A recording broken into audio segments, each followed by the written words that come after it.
ఎండి ఫారూక్ గారు కూడా ఎటువంటి సమస్య ముస్లింల తరపున వెళ్లి చెప్పినా కూడా ఇమీడియట్ గా స్పందిస్తున్నారు. అలాగే ఈ ఇమాం మౌజన్లకు ఏదైతే ఈ వేతనాలు ఇవాళ జారీ చేస్తున్నారో దీంట్లో ఆయన చూపిన చొరవకు ఎండి ఫారూక్ గారికి కూడా మేమందరం ఇమాం మౌజన్ల తరపున మస్జిద్ కమిటీ తరపున కూడా ఎండి ఫారూక్ గారికి మేము ధన్యవాదాలు తెలుపుకుంటున్నాం. తెలుగుదేశం పార్టీ అధికారంలో లేనప్పుడు ఏదైతే మేనిఫెస్టోలో చెప్పారో దాన్ని తూచా తప్పకుండా పాటించే నాయకుడు నారా చంద్రబాబు నాయుడు గారు, అలాగే నారా లోకేష్ గారు.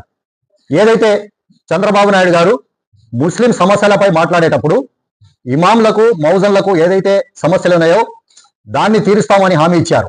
అలాగే నారా లోకేష్ గారు తన యువగళం పాదయాత్రలో ఆయన కూడా ముస్లిం సమాజ సమస్యలపై దృష్టి పెట్టి మస్జిద్ ఇమాంలు మౌజన్లు ఎవరైతే సమస్యల్లో ఉన్నారో వాళ్ళ సమస్యలు పరిష్కరిస్తానికి కూడా హామీ ఇచ్చారు. అలాగే మనం ఒకసారి జగన్మోహన్ రెడ్డి పాలన చూస్తే ముస్లింలు ఎంత ఇబ్బంది పట్టారో, ముస్లిం సమాజం ఏ విధంగా అణగదొక్కబడిందో మీ అందరికీ తెలుసు. కనీసం దుల్హన్ పథకం కూడా ఇవ్వలేని ప్రభుత్వం వైఎస్ఆర్సీపీ జగన్మోహన్ రెడ్డి హయాంలో నడిచింది. అలాగే ఏదైతే ముస్లిం పేద పిల్లలు విద్యార్థులు చదువుకోవడానికి విదేశాలకు వెళ్తారో ఆ విదేశీ విద్య కూడా తీసేసిన ఘనుడు జగన్మోహన్ రెడ్డి.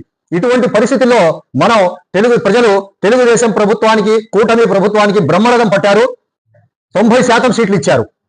మరి తెలుగుదేశం ప్రభుత్వం వచ్చిన తర్వాత కూటమి ప్రభుత్వం వచ్చిన తర్వాత ఏదైతే హామీలు ఇచ్చారో ఆ హామీలన్నీ చంద్రబాబు నాయుడు గారు తన టేబుల్ మీద పెట్టుకొని బడ్జెట్ శాంక్షన్ లో ముందుగా 4,376 కోట్లు మైనారిటీలకు బడ్జెట్ ను శాంక్షన్ చేశారు.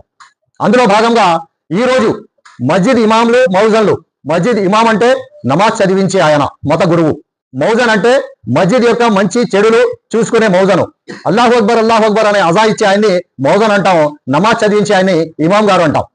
మరి వీరి సమస్యలు కూడా ఉన్నాయి. దాదాపు 1 సంవత్సరం నుంచి వీళ్లకు ఏదైతే గతంలో తెలుగుదేశం ప్రభుత్వం ఉన్నప్పుడు నారా చంద్రబాబు నాయుడు గారు ముఖ్యమంత్రిగా ఉన్నప్పుడు బ్రహ్మాండమైన పథకాన్ని ప్రవేశపెట్టారు. మస్జిద్ ఇమాంకు 5,000, మౌజన్లకు 3,000 ప్రవేశపెట్టిన ఘనత ఈ భారతదేశంలోనే నారా చంద్రబాబు నాయుడు గారికి దక్కింది. ఆ తర్వాత జగన్మోహన్ రెడ్డి గారి పాలన వచ్చిన తర్వాత 1 సంవత్సరం నుంచి ఈ మస్జిద్ ఇమాంలకు మౌజన్లకు మత గురువులకు 1 రూపాయి కూడా వాళ్ళ అకౌంట్ లో వేయకుండా ఆయన పాలన సాగించేశాడు. ఈ రోజు మస్జిద్ ఇమాంలకు 10,000 రూపాయలు, అలాగే మస్జిద్ యొక్క మౌజన్లకు 5,000 రూపాయలు ఈ రోజు మస్జిద్ అకౌంట్లలో రిలీజ్ చేస్తున్నారు. ఈ రిలీజ్ చేస్తున్న సందర్భంగా మేము మన ప్రియతమ ముఖ్యమంత్రి నారా చంద్రబాబు నాయుడు గారికి, అలాగే నారా లోకేష్ గారికి, అలాగే పవన్ కళ్యాణ్ గారికి, అలాగే మన విజయవాడ పార్లమెంట్ సభ్యులు కేసినేని చిన్ని గారికి మేము ఆంధ్ర రాష్ట్ర ముస్లింల తరఫున మస్జిద్ ఇమాం మస్జిద్